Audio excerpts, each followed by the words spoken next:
This is Shannon Sharp, ex-football player, very popular podcast commentator, and he also has a problem. See, Shannon Sharp was just accused of forcing someone to watch Netflix with him. If you don't know what that means, look in the comments.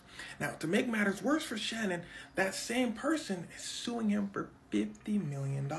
But it just keeps getting worse for Shannon Sharp because the person that's suing him's lawyer, we're going to call the person that's suing him G. So G's lawyer, his name is Tony Busby. That's not good, because Tony Busby is famously all about the dollars. For those of you that don't recognize the name, he's the same guy that sued Jay-Z, that sued Diddy for the same thing, making people watch Netflix with him. Now, suing Jay-Z and Diddy did not go well for Tony. In fact, Tony kind of ended up looking bad after that. But Tony's response was, so, where the money at, Shannon? Shannon said, I got good news, I got bad news. Good news is, I got a client named G, she wants to sue you. Shannon said, then what's the bad news? Tony said, oh no, it's the same news. It's just good for me and bad for you. Now, I need you to listen closely. Tony having this conversation with Shannon happened before the news came to light. And celebrities obviously don't want this type of information to come out. True, not true, don't matter. You look bad, your dollars start to dwindle. So Tony basically telling Shannon, make us an offer and maybe everybody doesn't have to hear about this. Shannon did not make the right offer. Shannon allegedly offers $10 million. Clearly wasn't enough because Tony tells the world G is suing Shannon Sharp because he forced her to watch Netflix. And here's where things start to get wicked. Shannon Sharp comes out and says, cap, almost immediately. And an all-out war begins. See, the battle of public opinion nowadays is almost as important as the legal battle itself. What you think about Shannon Sharp matters. If everyone thinks he did it, his career's over. So now you're the jury, and now you start hearing facts. Tony tells you, by the way, everybody, there was a 30-year age gap. I just thought you should know. Girl was like 19, Shannon was around 50. Heads up. Shannon says, okay, well, first of all, Tony Busby trying to blackmail me. Heads up. Second of all, the relationship between me and G was consensual. Tony says, okay, but as soon as the relationship stopped being consensual and she said stop, you kept going. More specifically, Shannon would get verbally abusive. He knew where her house was. And while Shannon and G were watching Netflix together one time, she told him, look, you gotta stop. He did not stop.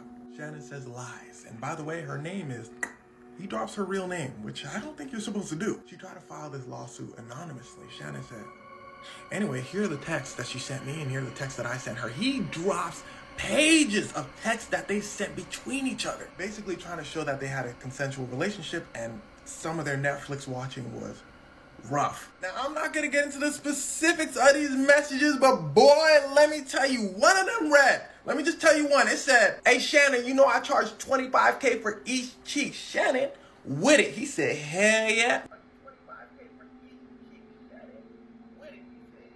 Matter of fact, let me tell you another one. It said, Shannon, put a, boy, here, let me just write it in the notes app for you. Okay.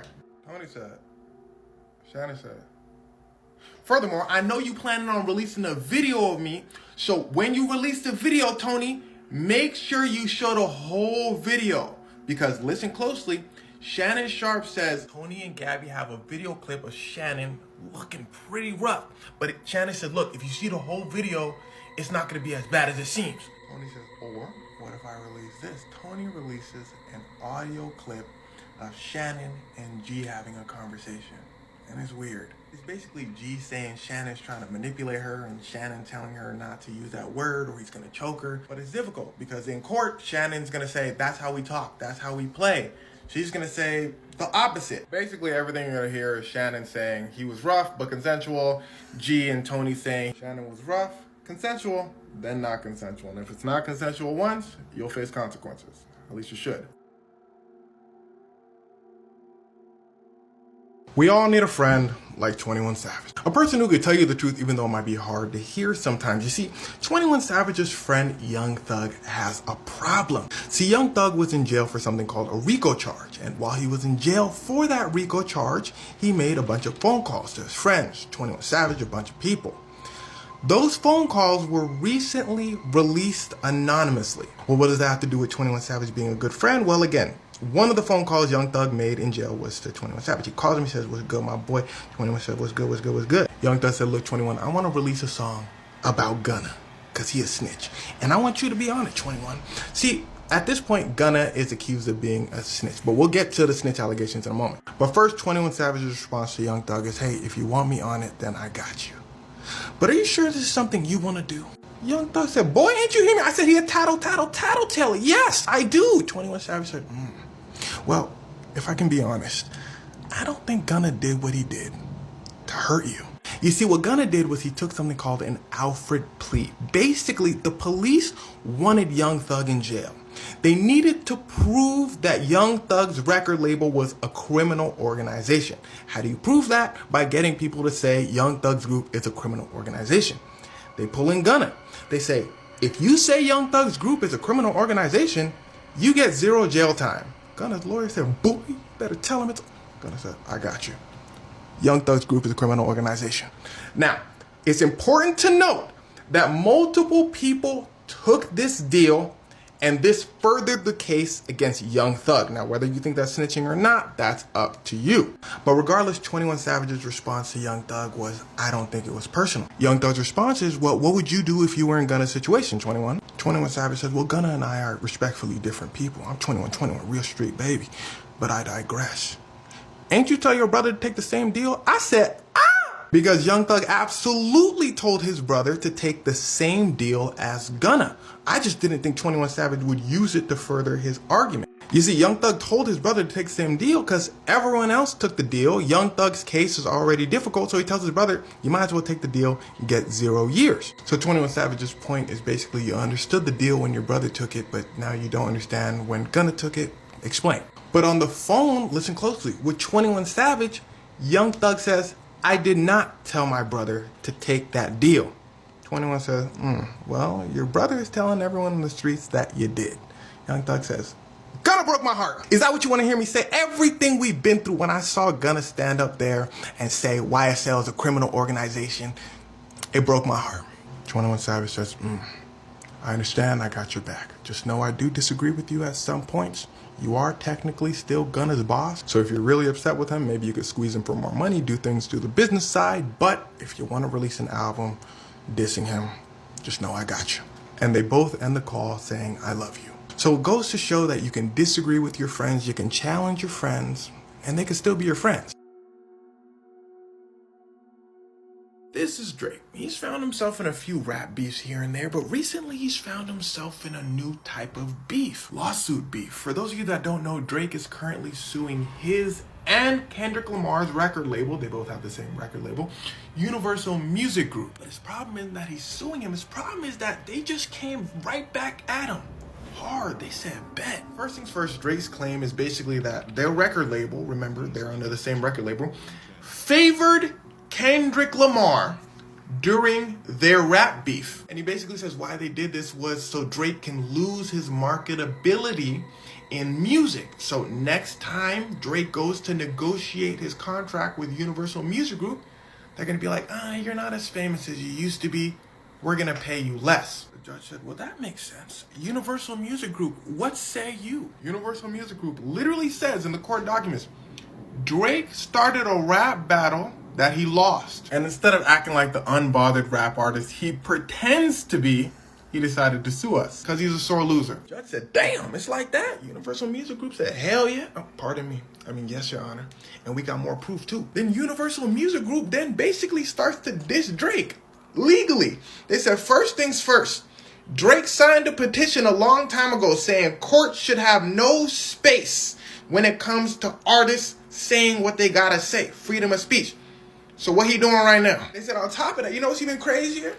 Drake begged for the smoke. Universal Music Group said that during his rap beef, he was begging Kendrick Lamar to get in the booth. He said, diss me back. Drake was all in. It was all good just a week ago. Now you mad that the beef happened? Universal Music Group then proceeds to show all the evidence of any time Drake has been inappropriate with youthful people. Basically saying they didn't sit there with Kendrick Lamar to make him look like a creep. But since there's already so much rumors that Drake is a creep, Kendrick was always gonna probably use that to diss him. You see what I'm saying? Judge said, damn, sound like y'all dissing a little bit. Universal Music Group said, well, like I was saying, I ain't saying Drake like I'm young. But damn, look! Kendrick Lamar gonna say that about him.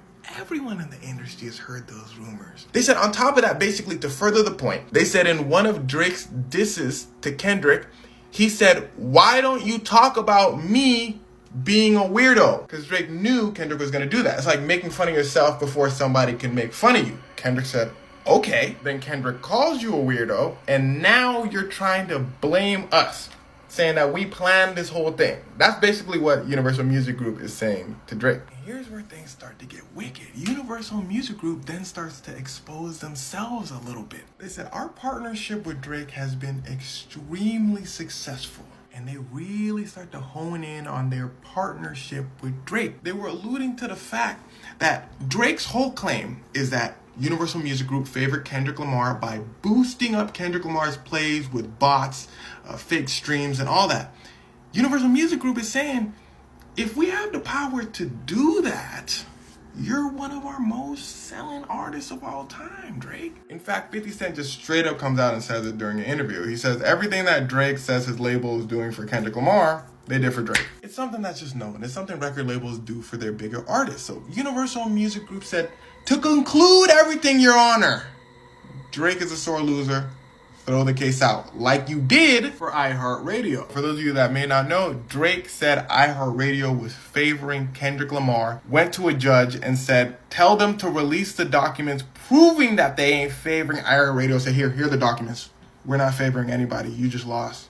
Drake said, what? See, Drake, here are your numbers. Here are Kendrick Lamar's numbers. Y'all went head to head and you lost.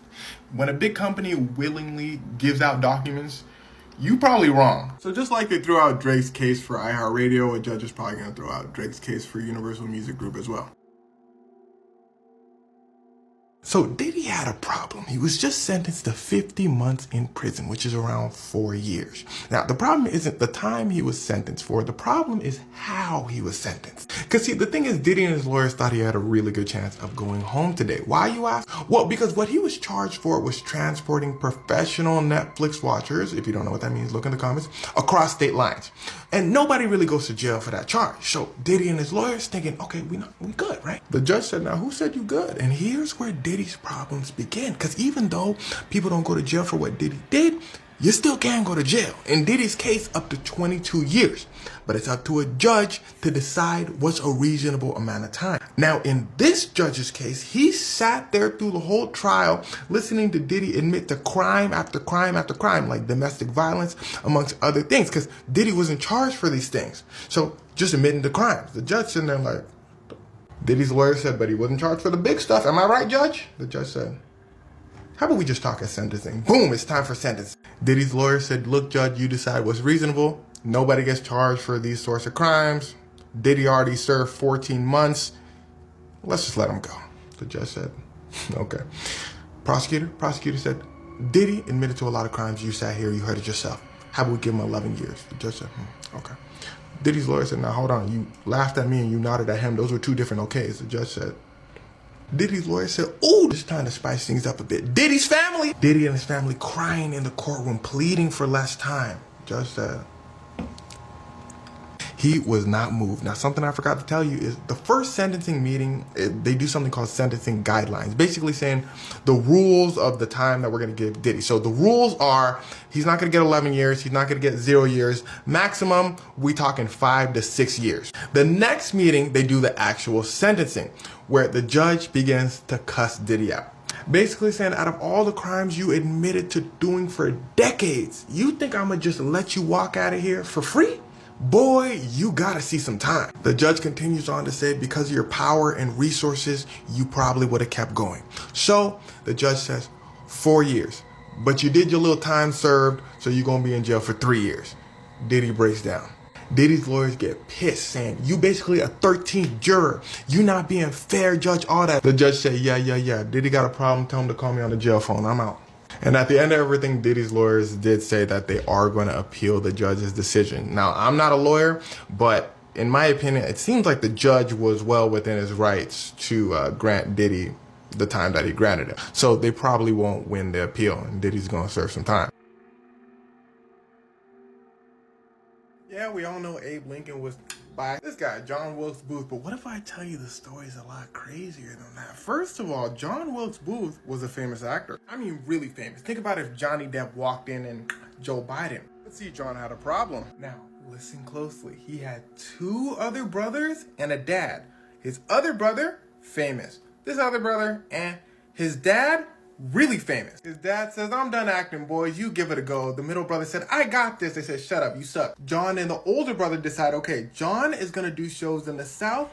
Older brother is going to do shows in the North so they wouldn't have to compete with each other. Now, as many of you are aware, the North and South had their share of differences at the time. Now, remember, John is doing shows in the South and he's getting really famous at this point, but he also starts really sympathizing with the South. John said, I pray the South win this war. They said, we losing. He said, what? They said, yeah, and Abe said he gonna take away the slaves. He said, take away the what? But the slaves love being slaves. That's what he actually thought. Well, his actual words are, slaves are a blessing to black people and white people. He said, my daddy got slaves. I gotta hear this for myself. So he goes over and watches Abe Lincoln's speech. Abe Lincoln says, yeah, we smoking them folk in the South. And also, like I was saying, no more slaves. John said, this finna be the last speech. Somebody said, John, he said, yeah.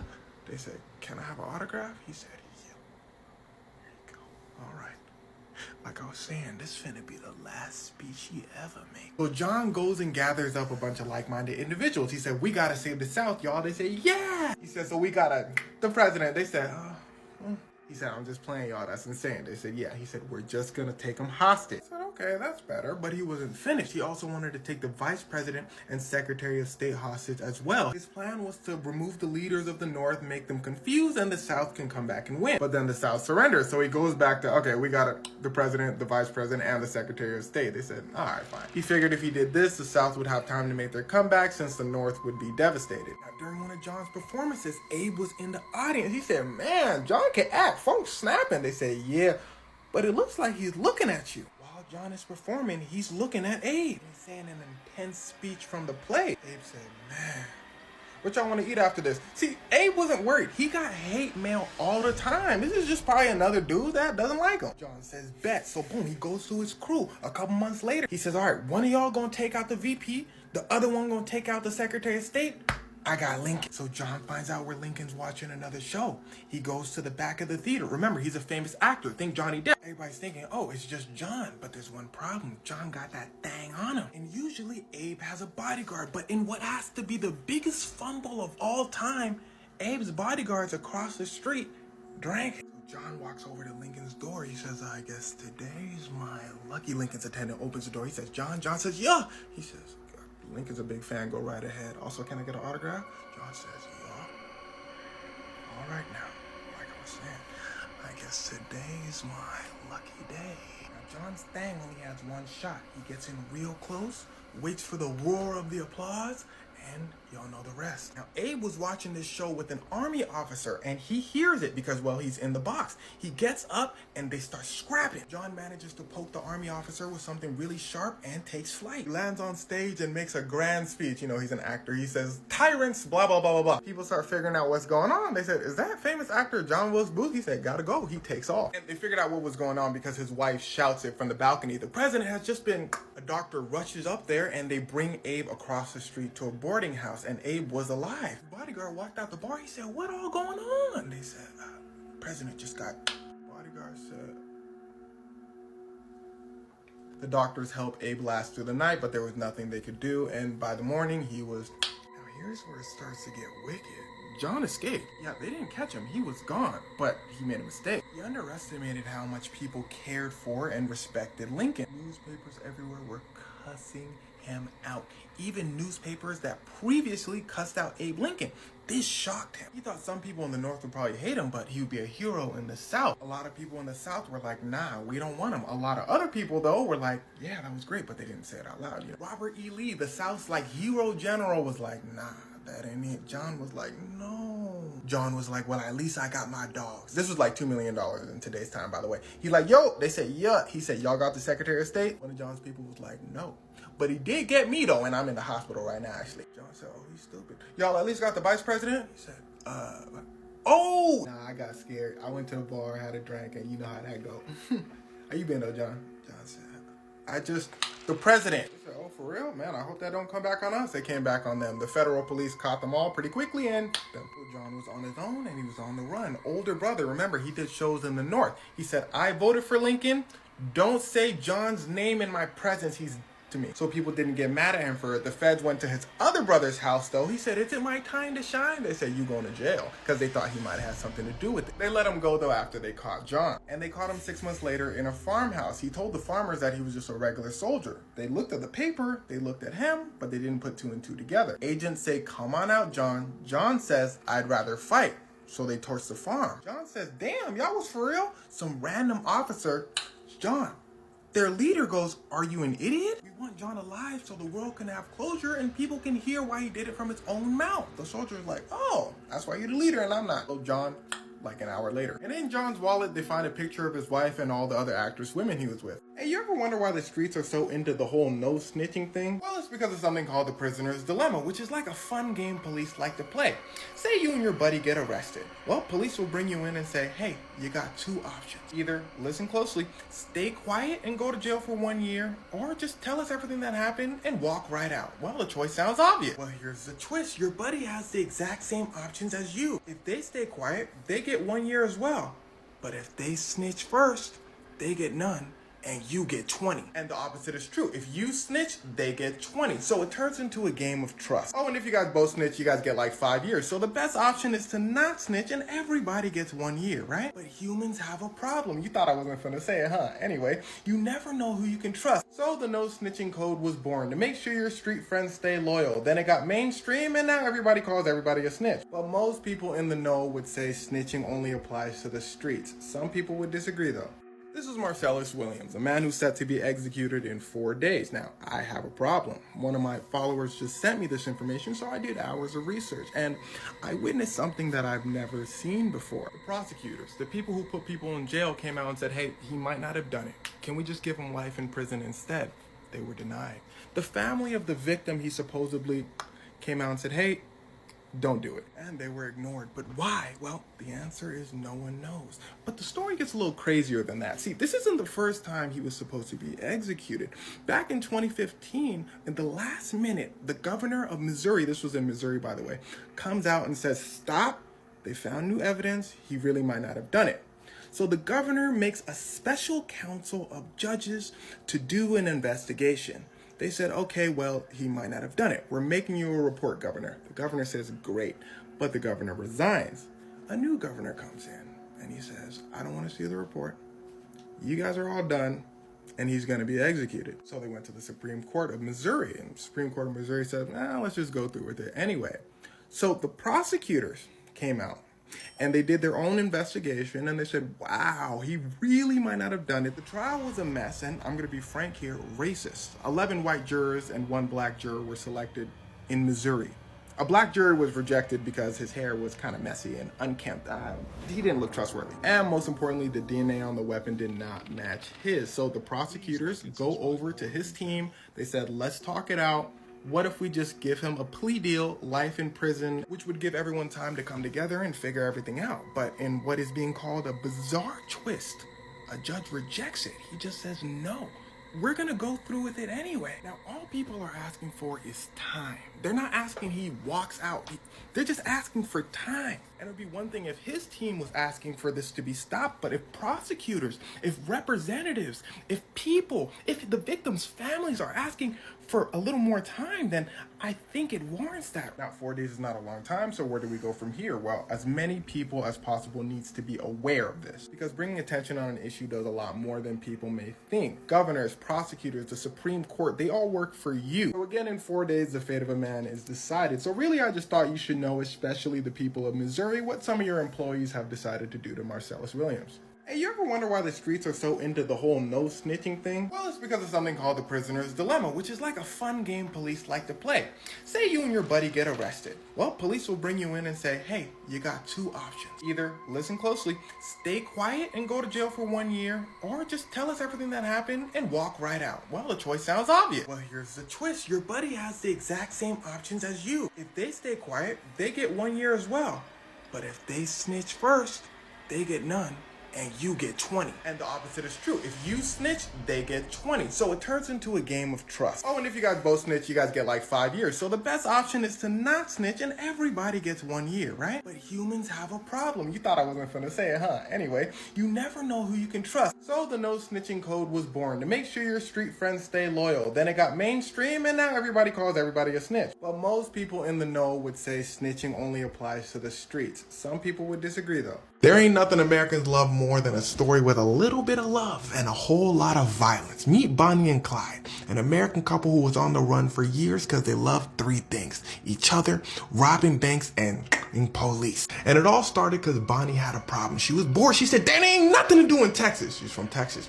One of her friends pops up and she says, hey, I know a dude named Clyde. I feel like you get along. She said, where you at? Clyde slides in. He said, what's good? Bonnie said, okay, not bad. What you do for work? He said, I be robbing and stealing. She said, okay, I can work with that. The two instantly hit it off, spark up a romance until Clyde gets locked up because, well, he robbed and he steals. But then he escapes and he changes because of the injustices he faced by the American police and the criminal system. He begins to rob places at an insane rate to embarrass the police. Bonnie said, Clyde, you need to slow down. Psych, stupid, she was right there with him. I had to cover up this picture because she holding a strap. They get a crew together, they robbing until one day they go to a party. They hanging out doing their thing. Some police officers pull up. They say, hey, ain't that dude Clyde? The other officer said, that is indeed him. Let's go pull up. They said, Clyde. Clyde said, boom, popped him. Boom, popped the other one. One of the officers, and that's when Clyde gets his first taste of being an officer, and he never goes back. Now, when Bonnie, Clyde, and their crew rob places, if they see an officer, it's on sight. And here's where things start to get wicked. During their months on the run, they're in many shootouts with the police, and Clyde is smoking them left and right. Because at one point, him and his gang robbed the National Guard, and they had military-grade weapons. During one of these shootouts, the police find Clyde and Bonnie's camera. They check it out, and they see them posing. The whole gang posing, striking poses. The police send this picture of Bonnie to the newspaper saying, all right, tell everybody to watch out for them. This picture goes the 1930s equivalent of viral, and everybody starts saying, who Bonnie, who Clyde, who Bonnie, who Clyde. But then people find out how many people and at that point, it was about 9, like 7 being officers. People said, ooh, officer, get them. The police said, nah, that boy know how to shoot though. People said, well, y'all scared? The police said, nah, ain't nobody scared. We already got some of the members of the gang. They right over. Oh, they gone. Cause see, at one point, Clyde decided to break into prisons and break out everybody who worked with him just to embarrass the police. And it works. So the American government says, screw that, we sending in the National Guard. They send in the National Guard. Bonnie, Clyde robbed the National Guard and outsmart them. Get away. The American government said, police, y'all on your own. The police, the governor of Texas said, I bet. So they hire a dude named Frank Hammer, a terrifying Texas Ranger who is credited with killing over 50 criminals. He gets a group together. He said, where Bonnie and Clyde at? They said, that's your job to find out. He said, that was a rhetorical question, stupid. All right, gang, let's go. They roll out. They track Bonnie and Clyde for months. And at this point, most members of the gang were injured, or Bonnie and Clyde were pretty injured as well. Someone from Bonnie and Clyde's gang betrays them by telling the officers where they were gonna be. That same member posted up outside of where he knows Bonnie and Clyde are about to drive past. Clyde is driving super fast because he doesn't want to get stopped by the police or anything. He sees that member of his gang. He slows down to see what's up. Boom! Frank Hammer and his posse jump out and unload at Bonnie and Clyde's car and them. Civilians rush the car and start taking souvenirs because at this point, Bonnie and Clyde were super famous. One of the officers said it was one of the most disgusting things he had ever seen. One civilian at one point tries to take Clyde's ear. And when the officers go in to collect the reward, which was supposed to be $26,000 each, they get $200. They get betrayed by the very system they were trying to protect. They said, ain't this about it? The government said, what you gonna do, call the police? Here, 200. Bonnie and Clyde then go down in history as one of the most famous outlaw couples of all time. And if you were curious, in total, they 12 people, 9 of them being officers.